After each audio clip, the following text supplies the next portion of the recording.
Taran, hello guys. So today is the 8th of the 30 days trading and making money online with AI challenge, and today we are going to continue looking at the fundamental analysis. So yesterday we established what fundamental analysis is. We look at the definition, we look at the economic factors that influence like our trading decision, we look at geopolitical, and today we are going to look at the financial factors, right? So in this video we are going to be looking at in-depth analysis. We are going to be using like geopolitical events, economic events and financial events that's happened around the world in the past, to use it to speculate the strength of the base currency that we are looking at. So for yardstick, we are going to be looking at the US dollars and the euro and also the Japanese yen. So without further ado, let me go show you all that. And also, if you have a friend or somebody that you are very that you love and you want the person to succeed, so this is actually the best time to share this video with them so that they can join us in the challenge, so that we make money together and grow together as a family. So now that we've done that, let's go into today's video. Okay guys, so let's look at all the economic indices, right, that can affect our trading decision. So these indicators are very important, because if you don't have a very robust understanding of what they are and how they affect the economy, where you may be taking like you may be taking the wrong trade, right? So that's what we are going to be doing, right? So, and as I earlier said, we are going to be using the US dollar, the euro and the Japanese yen for this illustration.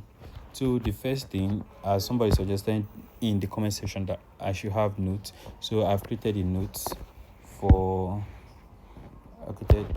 I created a note for us to take a look at, right?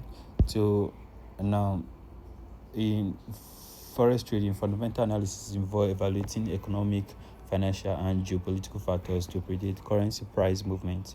Now it focuses on understanding the underlying forces that influence the currency's value. Here is a concise breakdown. So now these are the elements of fundamental analysis, right? So the first one are economic indicators. So let's take a very good at the economic indicators, right? So the first one is interest rates.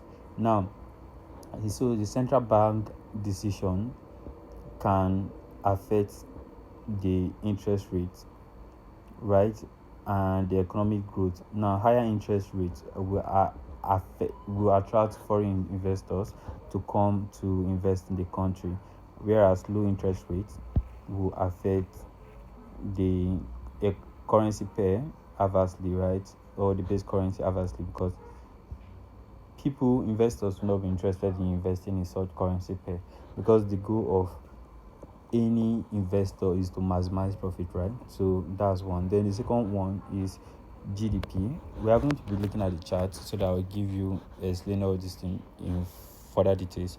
So GDP is basically is gross domestic product, and what it is, so is the cumulative or the sum total of the goods and services produced a within a year in the country, right, is referred to as the gross domestic product, right? So the monetary value of goods and services produced within a year. So a strong economy with high GDP growth now has a very good currency value. So a strong economy with high GDP growth typically boosts a currency's value. So the reverse is the case. Now, country with very low GDP has very low. Their economy is weak. Example, Nigeria. So inflation. So inflation is basically the increase of the price of goods and services over a period of time. So in ideal countries, like the inflation rate, like for United States, is like 0.5 to 1.3%. No, 0.5 to 0.3 to 0.5%, right? Like over maybe 3 years. So but recently it's gone up a bit, but it's very hard for you to see inflation to go as high as 2%. So that is going to be a lot. But in Nigeria, the inflation rate for Nigeria every year is at 5% every month, rather is at 5%. So that's why Nigeria is losing, like Nigerian naira is losing its value. So what it means is that if you can buy a, if you remember last year, you could buy, or last 2 years ago, you could buy biscuit for 15 naira, but the least biscuit you can get now is 250 naira. So what it means that now low purchasing power. Now you need more of Nigerian money to just buy one thing.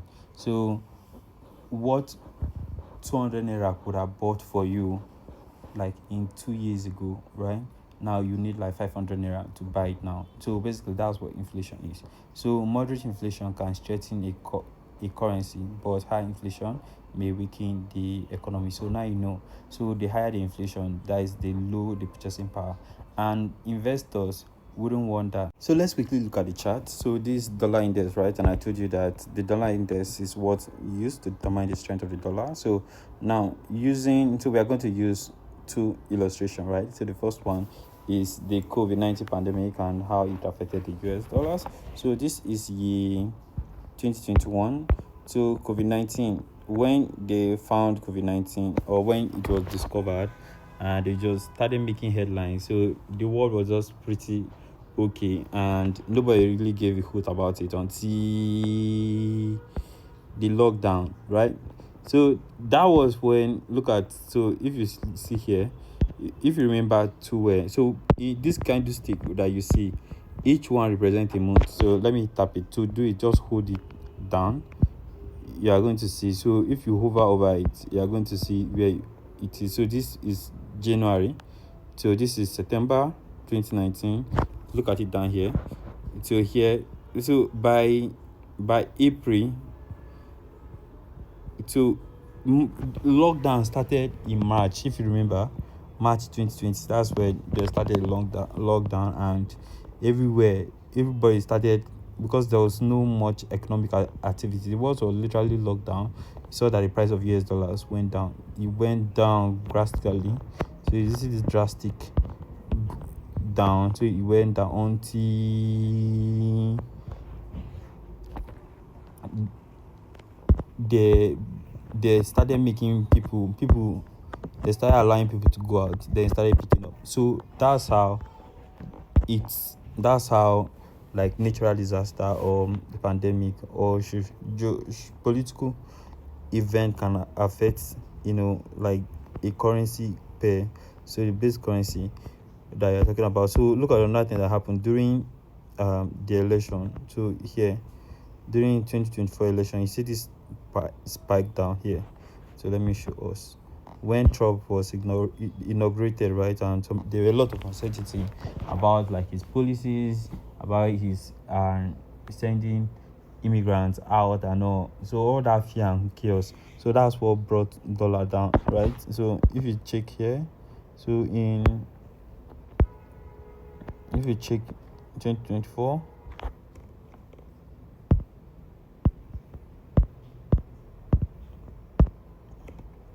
so you hold it down, you can see like the decline of dollar, and kept going down until it started picking up again. So that's how it's very, very important to pay attention to the market. So if you don't pay attention to the market or what is happening in the news, you are going to lose a lot of money. So just know what is happening. So as one of the things I do is every day, you can just tell ChatGPT to summarize, give you the recent happening, because most times I don't like watching TV, because I don't like seeing like sad stuff. So I rather just stick to the news, to just charge GP to just tell me what is happening in the financial market or in the world generally. So like that, and so it just will help me keep focus and to stay optimistic. So that's what you should be doing. And if you can listen to Bluebank and CNN, or Richard Quest talks money. So I'm on poor, those kind of stuff. Just listen to like news channel, and also if you can, now there is FX calendar. So it tells you about all the news, the financial news that is going on in the world. So excuse me, you should subscribe for it because it's totally free, and yeah, you're going to have like a good trading experience. So if you have any question, drop in the comment section, and I'll be glad to help.